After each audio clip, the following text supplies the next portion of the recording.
America के पूर्व राष्ट्रपति बिल क्लिंटन जब भारत आए थे तो ताजमहल को देखने के बाद उन्होंने कहा था, आज मुझे एहसास हुआ इस दुनिया में दो ही तरह के लोग हैं, एक वो जिन्होंने ताज देखा है, दूसरे वो जिन्होंने ताज नहीं देखा।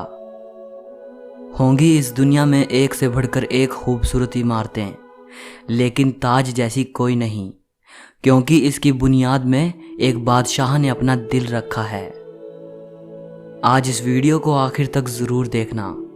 आप ताजमहल के बारे में 22 ऐसी बातें जानोगे जो शायद ही आपने पहले कभी सुनी होंगी। नंबर 22। हज़ारों टूरिस्ट जो ताजमहल देखने आते हैं वो ये नहीं जानते कि जो वो सामने देख रहे हैं वो ताजमहल का पिछला हिस्सा है। दरअसल जो शाही दरवाज़ा है वो नदी के किनारे दूसरी तरफ है।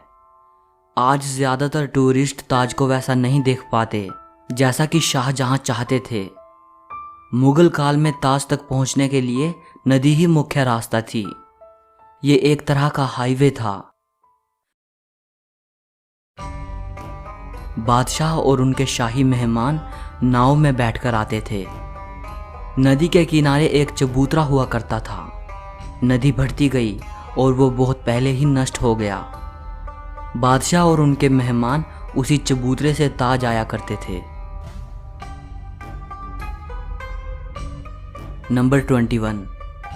ये कहा जाता रहा है कि शाहजहां ने ताजमहल बनाने वाले मजदूरों के हाथ कटवा दिए थे, लेकिन ये बात एक अफवाह जैसी लगती है क्योंकि इस बात का कोई प्रमाण मौजूद नहीं है। बहुत से इतिहासकारों का मानना है कि शाहजहां ने मजदूरों और कारीगरों को जिंदगी भर की पगार देकर उनसे एक करारनामा लिखवाया था कि वो ऐसी कोई दूसरी इमारत नहीं बनाएंगे। नंबर 20। ताजमहल की जो 4 मीनारें हैं ये बिल्कुल सीधी नहीं खड़ी हैं, बल्कि चारों बाहर की ओर हल्की झुकी हुई हैं और इन्हें ऐसा ही बनाया गया था ताकि भूकंप जैसी आपदा आने पर अगर ये गिरे भी तो बाहर की ओर गिरें और मुख्य मकबरे को कोई नुकसान ना पहुंचे। नंबर 19। कुतुब मीनार भारत की सबसे ऊंची मीनार है, लेकिन शायद आपको जानकर हैरानी हो, ताजमहल की ऊंचाई कुतुब मीनार से भी ज़्यादा है। ताजमहल 73 मीटर ऊंचा है, जबकि कुतुब मीनार की ऊंचाई 72.5 मीटर है। नंबर 18। दुनिया में जितनी भी ऐतिहासिक इमारतें मौजूद हैं उनमें से सबसे सुंदर कैलीग्राफी ताज पर हुई है। जैसे ही आप ताज के बड़े दरवाजे से अंदर जाते हो, दरवाजे पर लिखा ये सुलेख आपका स्वागत करता है, हे आत्मा, तू ईश्वर के पास विश्राम कर, ईश्वर के पास शांति के साथ रहे और उसकी परम शांति तुझ पर बरसे। ये कैलीग्राफी थुलूट लिपि में है। इस कैलीग्राफी को डिज़ाइन करने वाले का नाम अब्दुल हक था, जिसे ईरान से बुलाया गया था। शाहजहां ने उसकी चकाचौंध कर देने वाली कला को देखते हुए उसे अमानत खान नाम दिया, उपाधि के तौर पर। नंबर 17। जिस वक्त शाहजहां बादशाह बने वो मुग़ल सल्तनत का सबसे सुनहरा दौर था, या यूं कहें शाहजहां का ज़माना मुग़ल हुकूमत की बसंत जैसा था। चारों तरफ अमन और खुशहाली थी। प्रजा के लिए बादशाह का हुक्म ही सबसे ऊंचा होता था। शाहजहां की बादशाहत में लड़ाइयाँ नहीं होती थी। वो ज़बरदस्त शान व शौकत ऐशो इशरत का दौर था। बादशाह को बड़ी बड़ी इमारतें बनवाने का शौक़ था।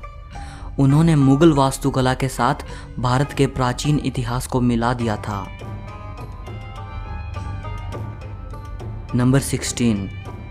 ऐसी भव्य इमारत दुनिया ने पहले कभी नहीं देखी थी। इसके लिए सफ़ेद संगमरमर राजस्थान के मकराना से लाया गया था। जेड और क्रिस्टल चाइना से मंगवाया गया था। लैपिस लाजुली अफ़गानिस्तान से आया था। टर्कोइस तिब्बत से, जैस्पर पंजाब से, सैफायर श्रीलंका से और कार्नेलियन अरब से आया था। कुल मिलाकर ऐसे ही 28 किस्म के बेशकीमती रत्नों को सफ़ेद संगमरमर में जड़ा गया था। इन सब चीज़ों को विदेश से आगरा लाने के लिए 1000 से भी ज़्यादा हाथी इस्तेमाल किए गए थे। नंबर 15। ताजमहल आज से करीब 400 साल पहले 1631 में बनना शुरू हुआ था और ये 22 साल बाद 1653 में पूरा हुआ। इसका निर्माण 20,000 कारीगरों और मजदूरों ने किया था। वास्तुकला का इससे शानदार नमूना दुनिया में दूसरा कोई भी नहीं। ताजमहल के निर्माण के लिए हर चीज़ को हीरे की तरह परख कर चुना गया था। ताजमहल की दीवारों पर जो नक्काशी है, इसकी तकनीक इटली के कारीगरों से सीखी गई थी। उज़्बेकिस्तान के बुखारा से संगमरमर को तराशने वाले कारीगर बुलाए गए थे। ईरान से संगमरमर पर कैलीग्राफी करने वाले कारीगर आए थे और पत्थर को तराशने के लिए बलूचिस्तान के कारीगरों को बुलाया गया था। नंबर 14। 1857 की क्रांति के दौरान अंग्रेज़ों ने ताज को काफ़ी नुकसान पहुंचाया। उन्होंने लैपिस लाजुली जैसे कई बेशकीमती रत्नों को ताजमहल की दीवारों से खोदकर निकाल लिया था। नंबर 13। ताजमहल के मुख्य गुंबद का जो कलश है, किसी ज़माने में वो सोने का हुआ करता था। 19वीं सदी की शुरुआत में सोने के कलश को बदलकर कांसे का कलश लगा दिया गया। नंबर 12।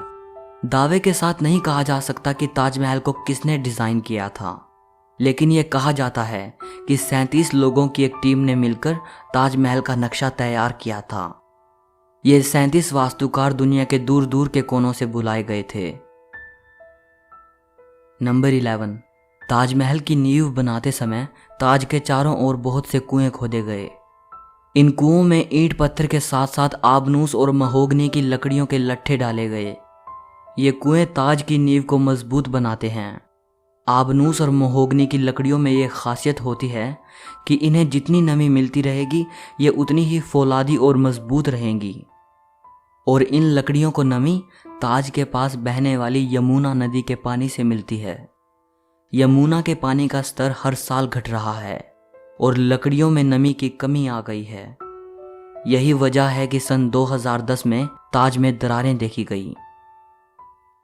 नंबर 10। 1653 में जब ताज बनकर तैयार हुआ था, उस समय इसके निर्माण की कीमत करोड़ों में आंकी गई थी। उसी हिसाब से अगर आज ताज बनवाया जाए तो इसे बनाने में कम से कम 57 अरब 60 करोड़ रुपए लगेंगे। नंबर 9। 1989 में एक भारतीय लेखक P.N. ओक ने एक किताब लिखी थी जिसका नाम था ताजमहल द ट्रू स्टोरी। इस किताब में उन्होंने कई तर्कों के साथ ये दावा किया था कि ताजमहल मकबरा बनने से पहले एक शिव मंदिर था और इसका नाम तेजो महाल्या था। सन 2000 में P.N. ओक ने अपनी बात को सिद्ध करने के लिए ताज की साइट खोदने के लिए सुप्रीम कोर्ट को अर्जी दी थी, जिसे सुप्रीम कोर्ट ने रद्द कर दिया। आर्कियोलॉजिकल सर्वे ऑफ इंडिया के मुताबिक ताजमहल कभी एक शिव मंदिर था, इस बात के कोई सबूत नहीं हैं, बल्कि शाहजहां ने ताज को बनवाया था, इसके प्रमाण ही इतिहास के पन्नों में मिलते हैं। सर, गलती इसकी नहीं है, झगड़ा तो crime is crime. Crime fine तो भरना पड़ेगा। ओके, फोन पे करती हूँ। फोन पे किसके पास है रे शिंदे?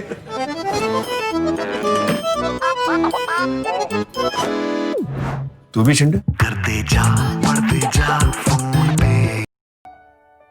नंबर 8। एक कहानी प्रसिद्ध है कि शाहजहां यमुना नदी के दूसरी तरफ काले संगमरमर से ऐसा ही एक और काला ताजमहल बनाना चाहते थे। कहा जाता है कि शाहजहां मुमताज की तरह अपने लिए भी एक मकबरा बनाना चाहते थे, लेकिन इससे पहले कि वो काला ताजमहल बनवा पाएं, औरंगजेब ने उनको कैद खाने में डलवा दिया। लेकिन इतिहासकार कहते हैं कि ये बाद में बनाई गई मनगढ़ंत कहानियां हैं। जिस जगह शाहजहां के काला ताज बनवाने की बात कही जाती है, वहां कई बार खुदाई की जा चुकी है, लेकिन ऐसा कोई सबूत नहीं मिला जिससे यह पता चले कि शाहजहां काला ताज बनवाना चाहते थे। नंबर 7। ताजमहल का डिज़ाइन हुमायूं के मकबरे से प्रेरित दिखता है। हुमायूं शाहजहां के परदादा थे। उनका ये मकबरा हिंदुस्तान में आगे बनने वाली कई मुगल इमारतों के लिए प्रेरणा बना। नंबर 6। दूसरे विश्व युद्ध में सरकार ने मकबरे के चारों ओर बांस का घेरा बनाकर सुरक्षा कवच तैयार कराया था, जिससे कि हवाई बमबाजों को भ्रमित किया जा सके और ये जर्मन और जापानी हवाई हमलों से सुरक्षा प्रदान कर पाए। 1965 और 1971 के भारत पाकिस्तान युद्ध के समय भी यही किया गया था।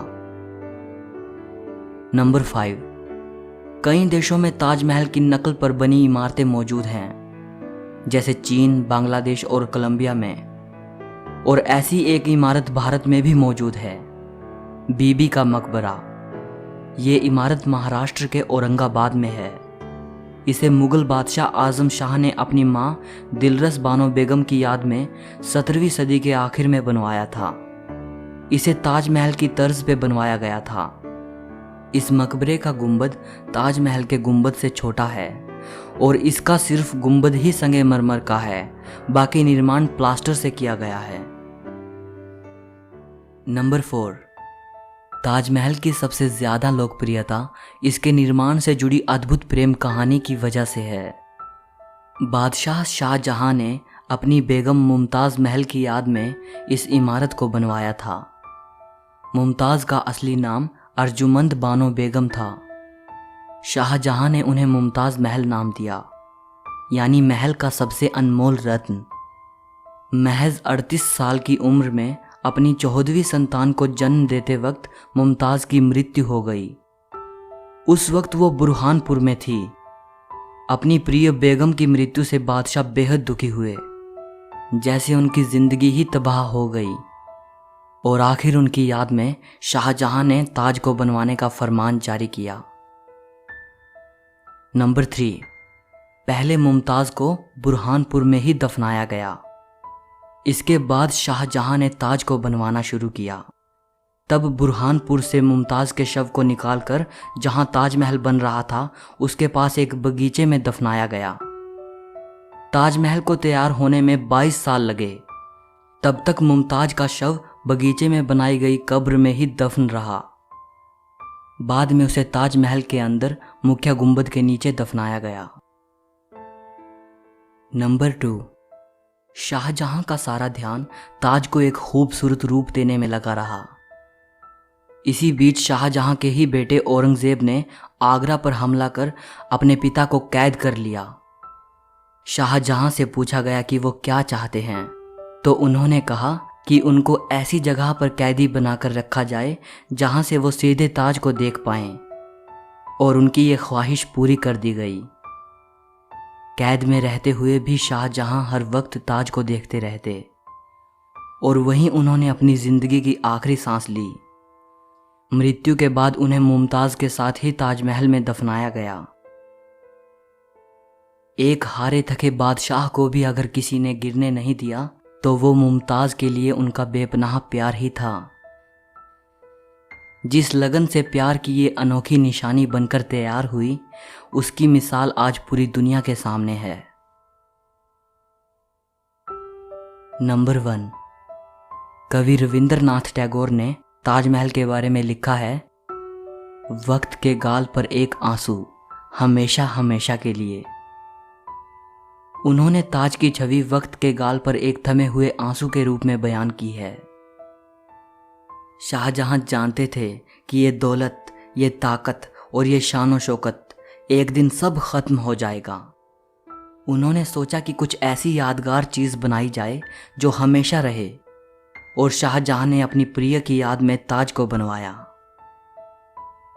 आज बादशाह नहीं रहा, उनकी हुकूमत नहीं रही और उसकी सल्तनत को भी ख़त्म हुए कई ज़माने गुजर गए।